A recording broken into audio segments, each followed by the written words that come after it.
Bonjour frères et sœurs, bonjour à vous qui nous écoutez un peu, tous les abonnés de cette chaîne Elonga TV, leader présenté par David Miukamele. Alors aujourd'hui, j'essaie un peu d'aborder un des sujets qui touche l'Assemblée du pays, la République démocratique du Congo.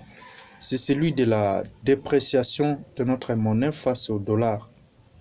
Je pense que ça fait mal parce qu'aujourd'hui, je pense que notre économie est par terre. Mais la question qu'on se demande, jusqu'à quand il faut attendre voir notre monnaie devenir stable face à la monnaie étrangère? Nos autorités,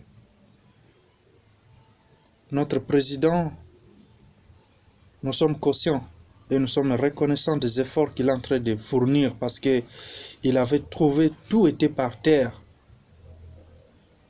Bien qu'il y a tant de défis à relever dans ce pays, je pense que c'est lui aussi de stabiliser notre monnaie semble être aussi un sujet, soit quelque chose aussi qu'il faut prioriser.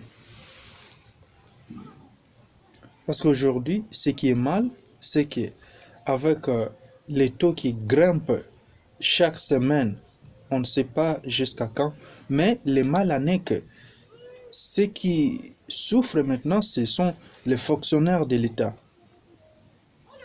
On les paie avec un taux qui n'est pas d'actualité. Imaginez aujourd'hui, on peut estimer qu'un enseignant touche 100 dollars. 100 dollars aujourd'hui, c'est une affaire de 280 000 francs. Mais vous payez un enseignant avec 200 000 francs, sans tenir compte des taux d'échange sur le marché. Vous voyez maintenant la conséquence? Donc, il faut tenir compte.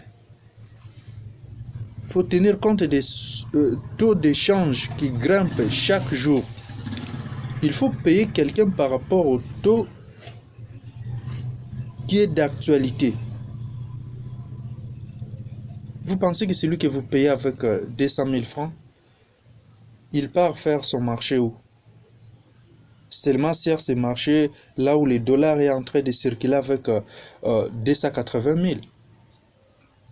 Non, c'est un peu triste dans notre pays. Je pense que il est temps que le nouveau gouvernement soit responsable de relever ces défis. Aujourd'hui, quand je prends l'exemple de ces deux provinces, la province par exemple de Haut-Touélé et la province de l'Ituri, nous utilisons une économie extravertie. Notre économie est tournée vers l'Ouganda. Nous importons presque tout de l'Ouganda. Les savons, les sucres, les biscuits, tout ce qui est des produits de première nécessité. Ça, en tout cas, tout cela provient seulement de l'Ouganda. Est-ce qu'il n'y a pas moyen? Il est temps aussi que nos autorités prennent conscience pour essayer un peu d'encourager des initiatives entrepreneuriales dans notre pays. Parce qu'aujourd'hui, ce qui est mal, c'est qu'une fois quelqu'un essaie un peu de créer une activité ou soit une petite industrie de transformation de produits dans le sens à combattre un peu l'importation dans notre pays, mais seulement à l'ouverture de son entreprise, les services étatiques viennent non pour l'encourager, mais pour le décourager avec un bon nombre de taxes. Mais lorsqu'il voit la taille de son enveloppe d'affaires et les taxes qu'on présente devant son établissement, il est dans l'obligation de fermer son entreprise.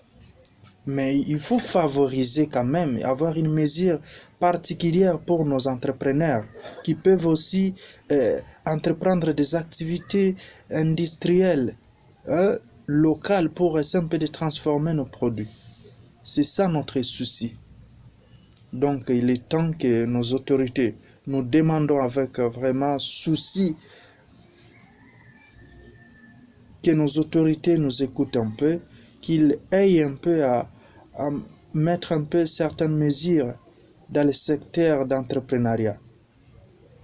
Et c'est un peu avoir un peu une mesure d'exonération pour essayer un peu d'aider nos entrepreneurs à entreprendre des activités qui pouvaient aider notre